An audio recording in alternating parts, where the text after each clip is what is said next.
Found the youth.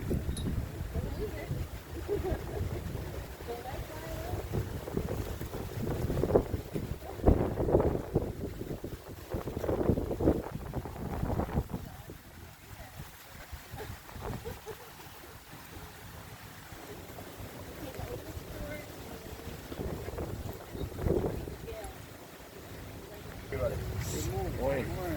So welcome to Fountain of Youth Park and our cannon demonstration.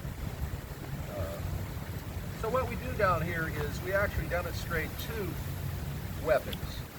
Both of these were brought here by Pedro Menendez, 1565. And both of these were considered to be obsolete even in those days. That's not unusual. Most of the European explorers that came to the New World hid themselves there. Don't worry about it.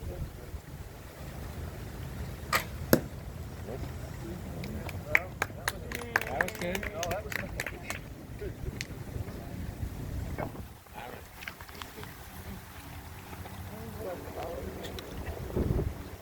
Okay, is everybody ready? Cover your ears. Put a Spaniard. 20 go! Wow. Nice. Let's do it again. Ladies and gentlemen, thank you very much for coming. That's the end of our